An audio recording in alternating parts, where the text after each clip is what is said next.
Hello guys, welcome back sa ating video tutorial tungkol sa DTR application. Sa video na ito, gagawa tayo ng delete function. So, papaganahin na natin yung delete button natin. Ito. Kaya natin para makita. Yan, ito. Itong delete na yan. Delete button.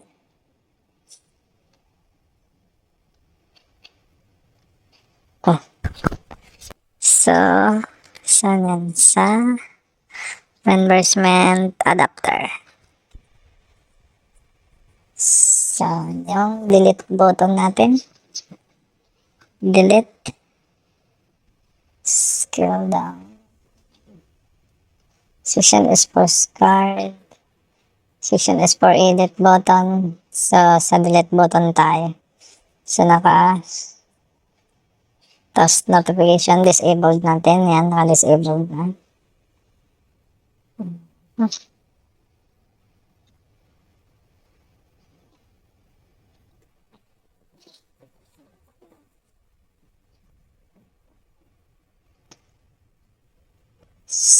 So, on-click. Expand natin to. On-click review. Yan. Yan.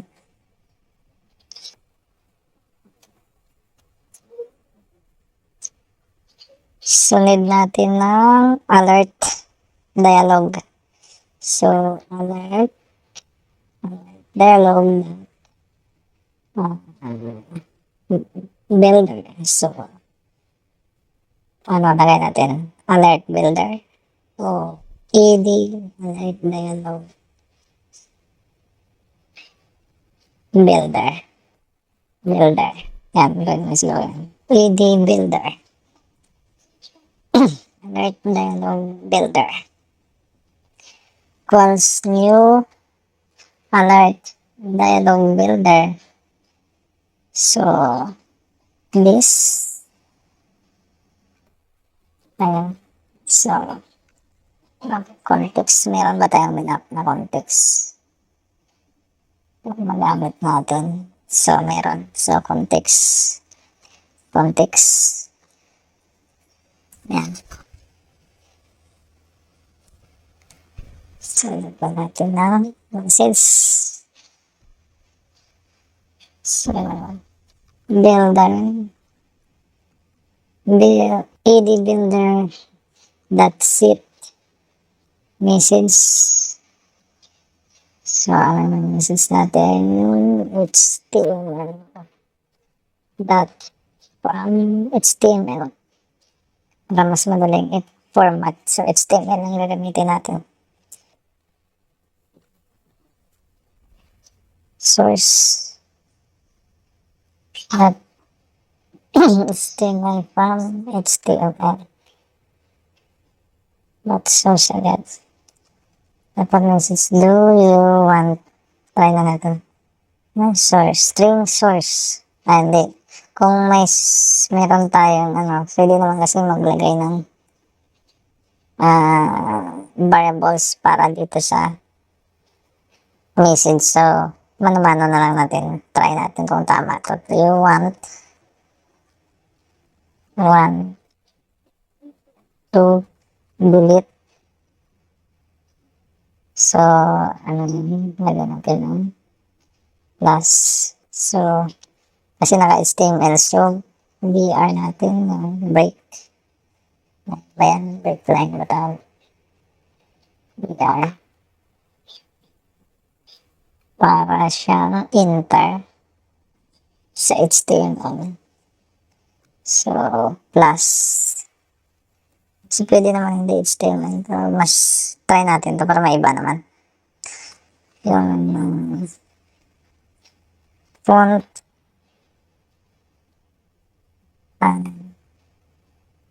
Font. Color. Equals yellow. Kasi yan din ginamit sa dating yellow.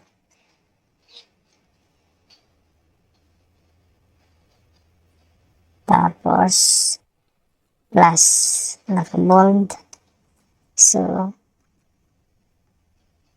ay, dapat dito na. Mas, naka-bold. Naka-bold siya. Tapos, plus. Pwedeng small, big, mid, small. Yung font, font size. Hindi ko alam kasi kung pwede font size ay nagay dito. Ginagamit ko. Ganyan. Alam ko pwede font size. Icons. Siguro, try natin. Nag-error lang naman siya. Font size equals palagay mo is 15. Tapos plus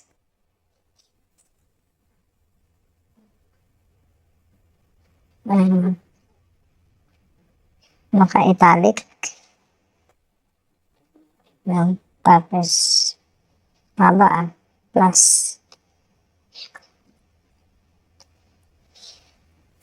naka-underlined view. Dami. Italic underline pa. Kasi ginagamit ko dun sa mga dati kong ano. Kaya ito na, pwede naman mo lang ganyan eh. Ito at nagustuhan ko ang design. So, plus ano ba yung ipapalabas natin? Date o date ba? Date. Kaso, pag date, paano kung maraming date? Hindi, isang date. Isang date lang naman, ba? Date. Isang date. Sabay-sabay yun. So, oras na lang siguro. Time in. Kasi nag-iisa lang yan. Time in. Time in. Paano ko pala mamamap? ID na lang kaya. May ID. ID na lang kaya. So, kung ID, wala siyang date, tapos time in na lang siguro ang papalabas. Date, tapos time in. Date, tapos time in. Try natin.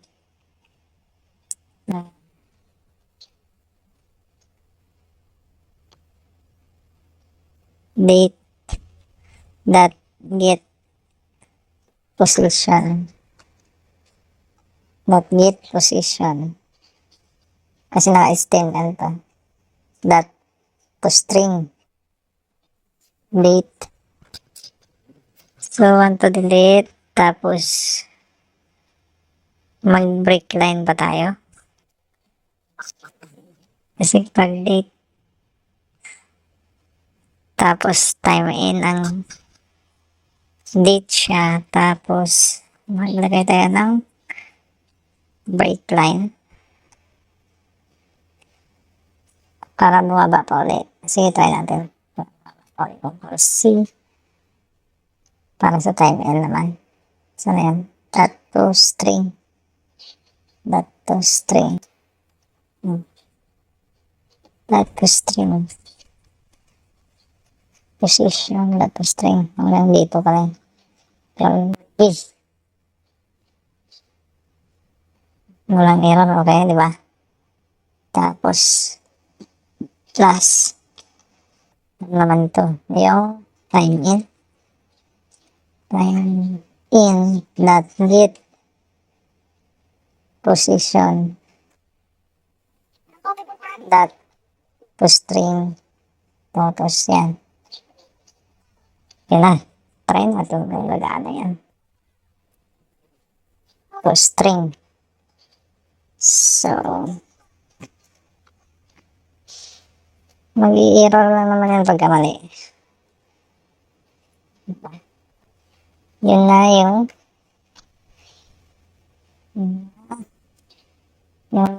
message niya.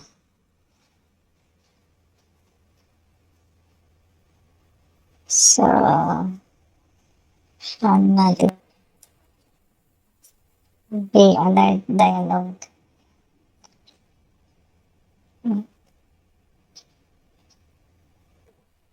Mag-override ba yun? Add builder. So, at override. Public. Hindi siya. Public. Void. Click. Hindi tayo gumana.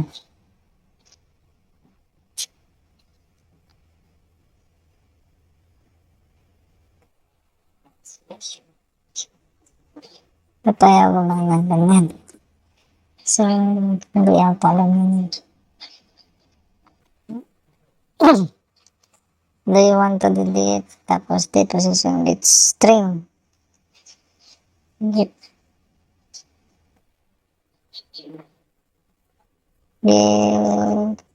string.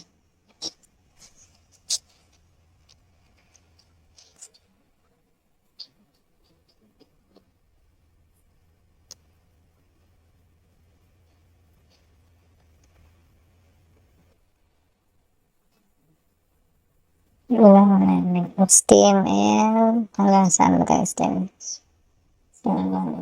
Hanggang dito. Tapos, ito na yung dalawa to. Isa.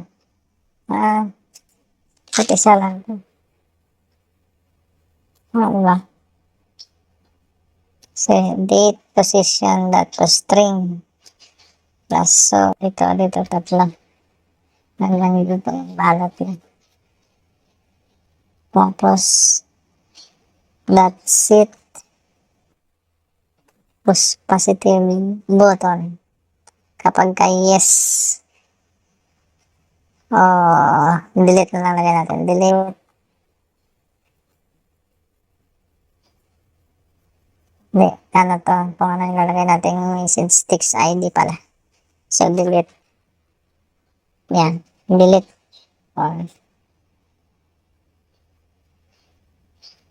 Delete. Tapos, click listen na new dialog. Interface click listener.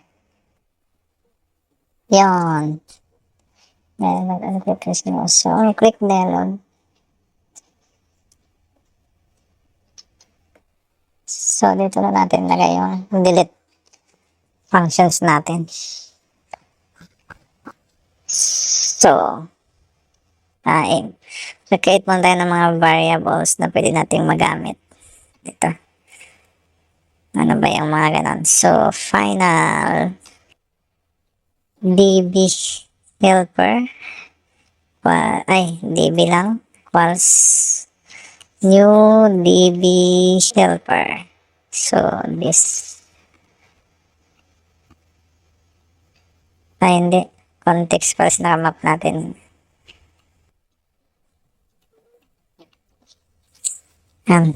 Tapos, ano ba? So, i-delete natin using yung ID niya. So, final string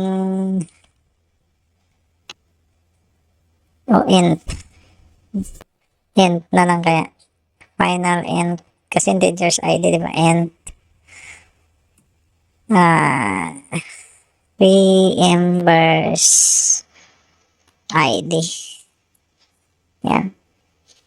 So, equals ID dot get position.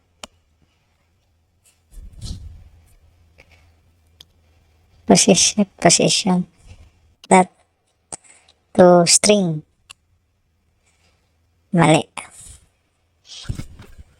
Ano na naman ang mali? Field reverse ID type Java to string. Ayaw niya ng int. So, string gamitin natin. Pwede naman string yan, boy. Yon. Ay, kasi dito pagka int pala. Mali tayo kasi. Int. Dot int. Wala. Ba dapat dito? The integers. Dot. Wala.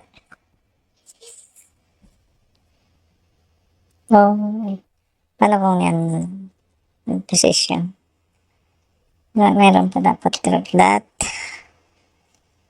equal. Anong pagpiling gamitin dito? At bar. Ano to? String talaga siya. Sa string na gamitin natin. Para hindi mahirap, boy. Patigas-tigas ka pa, boy. String. Yan. Pwede naman string So, okay na yan. Yan na naman ata ang kailangan database natin. Tapos ID na gamitin natin pang map kung saan yung kailangan nating data na i-delete. So, alert dialog.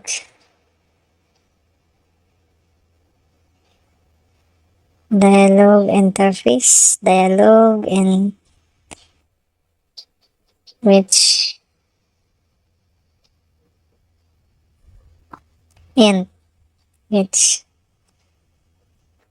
so kaya natin db dot wala, hindi pa tayo nagawa ng ano pala. So user data delete reimbursement delete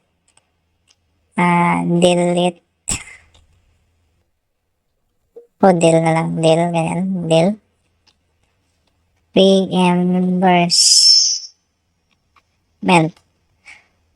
reimbursement sa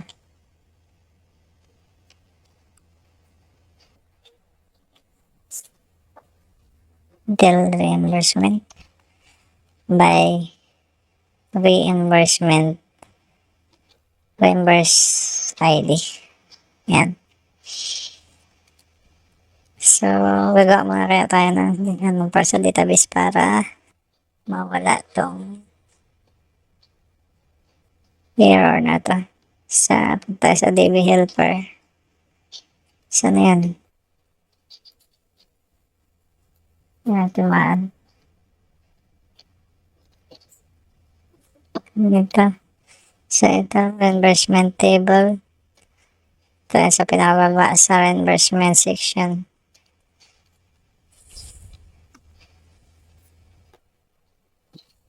So, need natin, shift. Ayan. This section is for delete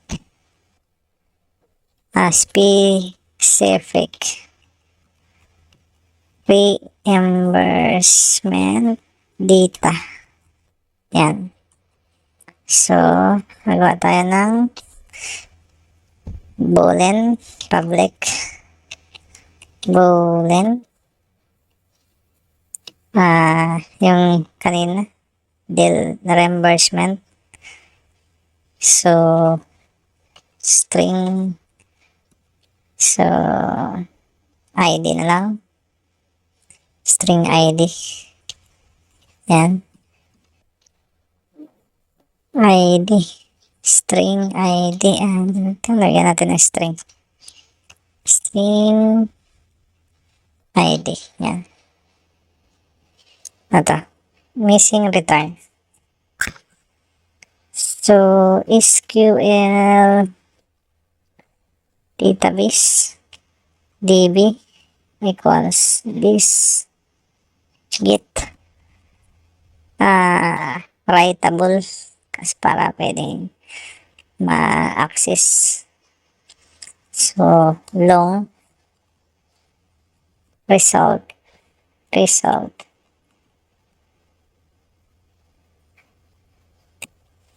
equals db dot delete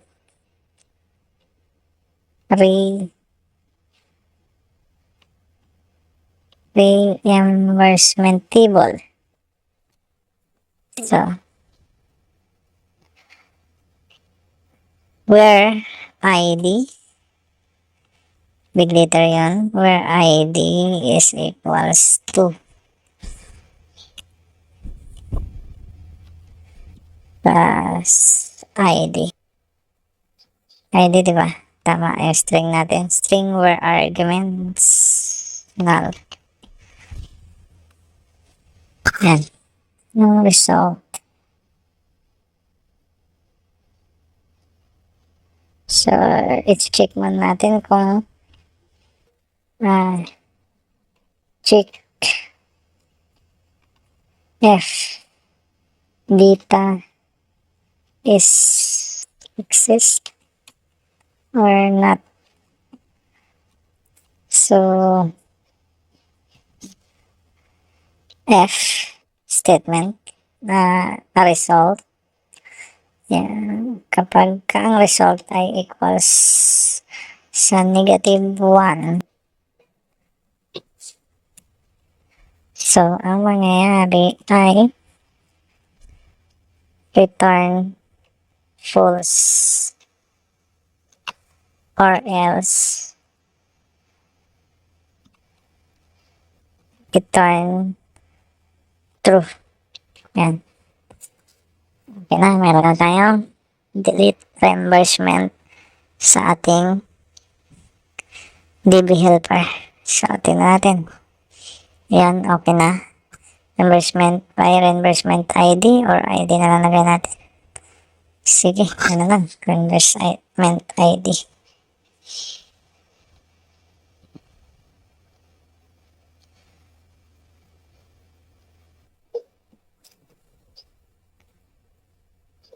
Tapos kapag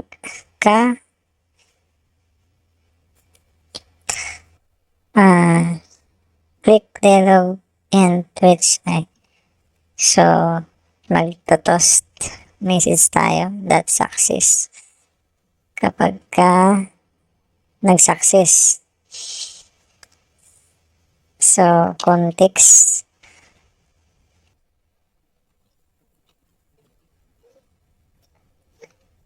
Data successfully deleted o successfully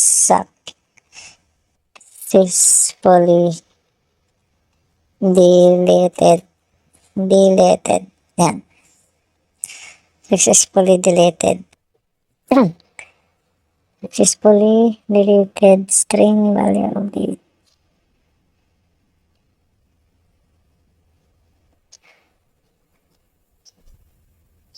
successfully deleted. Post message successfully deleted. So, lagyan natin kung ano ang records na dinelete niya. So, plus yung new line. Parang new line. Yan yata, new line. Tapos, plus.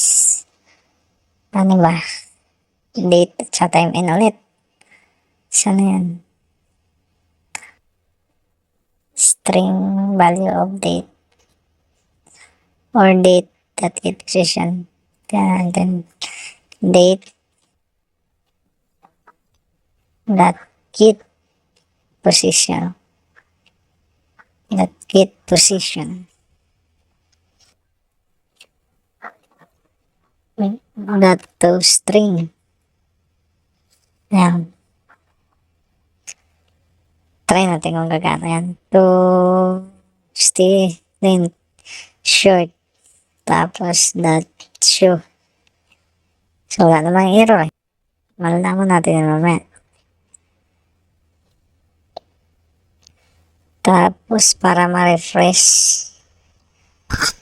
ano ba ginamit natin ano doon? Pang return kanina. Ay, ano? Yes.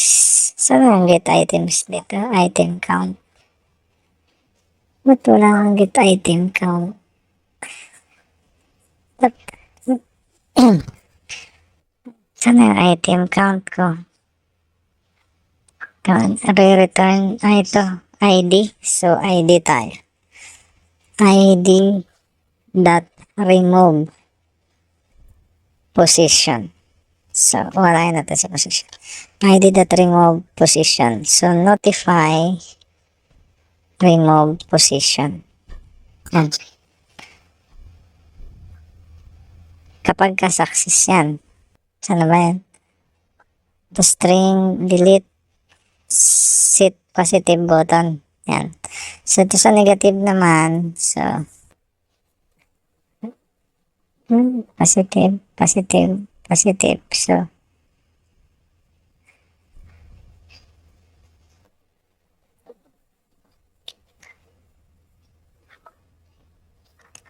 keep position.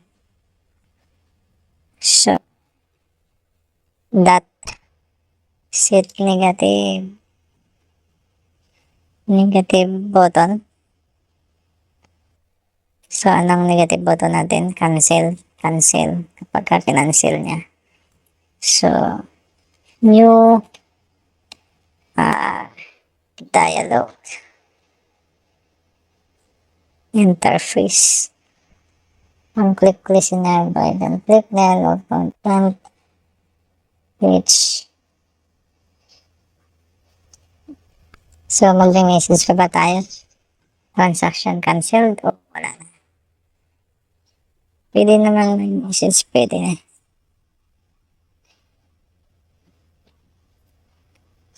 Mag-message pa ba or hindi na? Transaction canceled. Transaction canceled. O cancel. Hindi, wag na. Kasi kung mag-cancel yan, okay na siguro yan. Yan. So, delete button. Testing natin kung magde-delete nga. So, meron na tayong database. Ito lang naman yung functions nun. And successfully deleted. Try natin. So, ayan na guys. Testing natin. Na-detect na yung device natin. So, start natin yung valid. Walang error.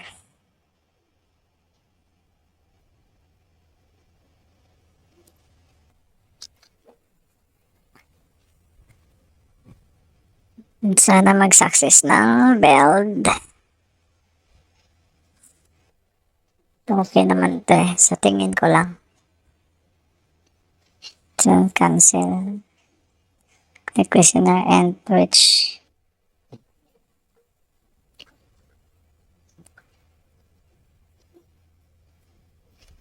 Yan, build successfully.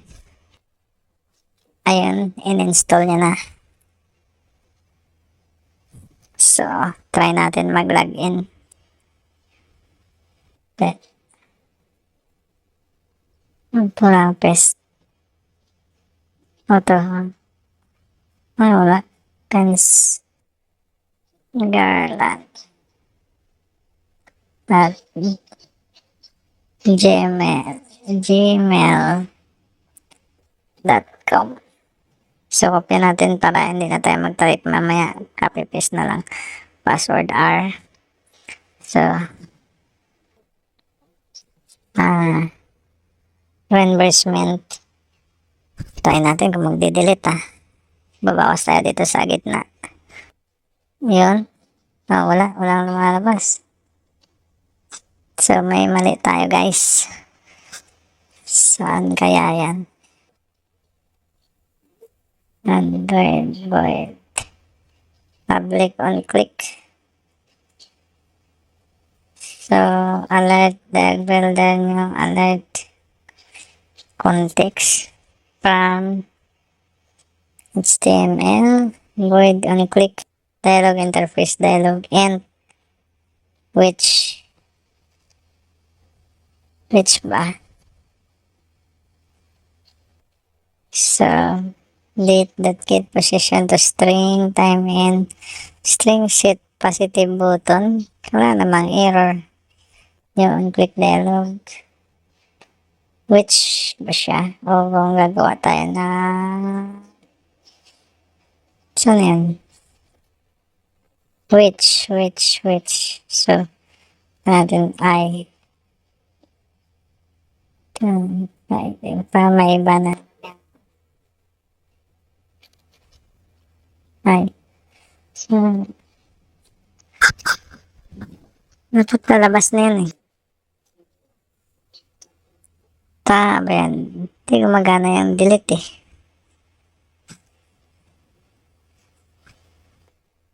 Pag i-click. Ayan. Changes. Refresh natin. Environment. Tapos pindot natin yung delete. Wala. Hindi siya nag-click. So, on-click interface dialog. Ano bang ginawa ko dito sana? Tignan natin dito guys kung ano. On-click dialog and void set negative button view magkaiba sa view and on click new alert context, tama ba yan? Builder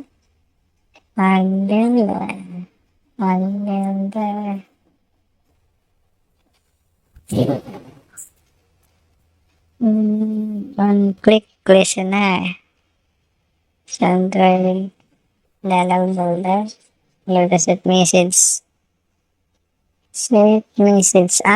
wala tayo ng ito, kulang natin kaya hindi sa lumabas, so wala natin issue. Okay, let dialog builder, so request natin ulit guys. Wala pala tayong show para ma-show yung message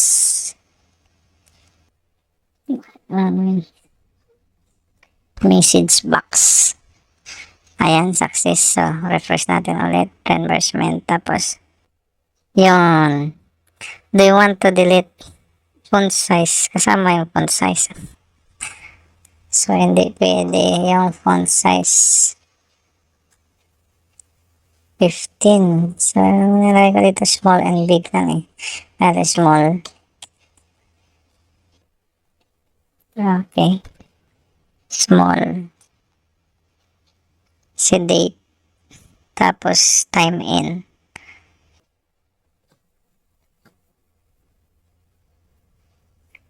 Tapos, time in. Ano na lang pala lagyan natin ng plus.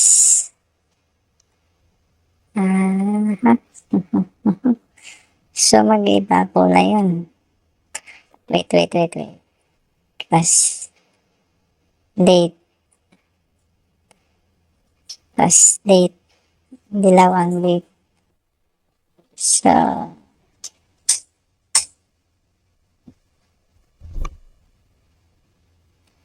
BR bold enter space. Sige, okay na muna yan. Saka na lang sa time in and time out. Na-refresh ko na ba? Cancel. Delete. Small. Oh, ba't hindi gumana yung small? Ba't hindi gumana? Lagay natin ng Baka dahil hindi rin gumana yung phone ko kanina. Kasi walang ganyan. Sige nga, ulitin ko. Font size equals 15. 15.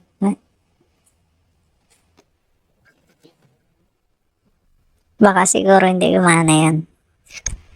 Kasi hindi siya nakapasok. Pasok ba yung kanina? Nalimutan ko eh.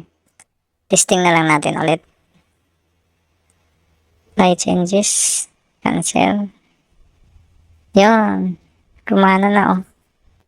Gumagana din pala ang font size. 15 tapos 900.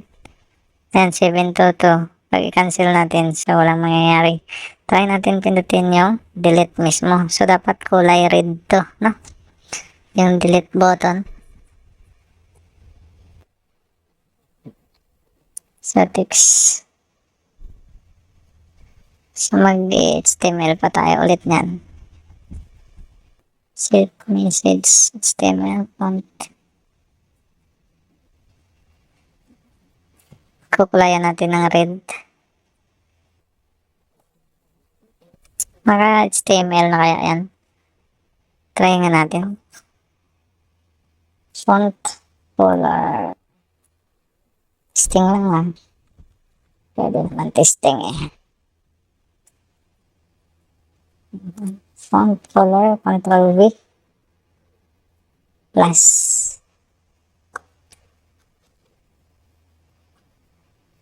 Testing lang natin guys kung kulay ay. Ba't yellow? Dapat red.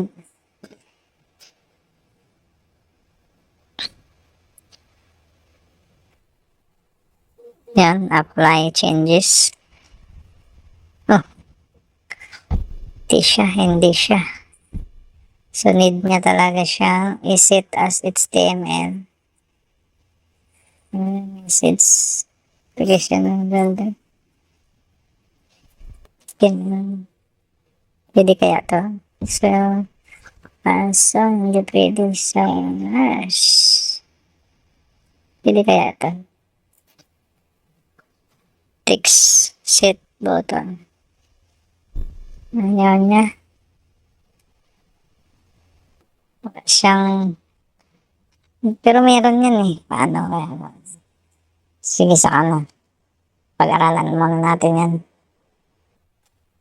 Okay, try nga natin itong first muna natin. Sing pangit. Cancel tapos may delete.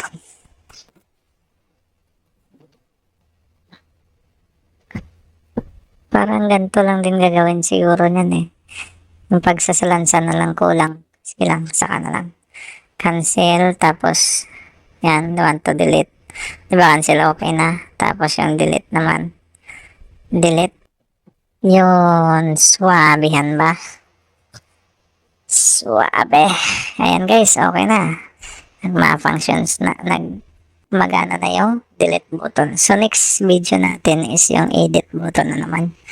Ito na naman ang gawa natin ng functions. Siguro isama natin pati yung hindi kasi medyo mahaba-haba to. So, next siguro yung gagawa muna tayo ng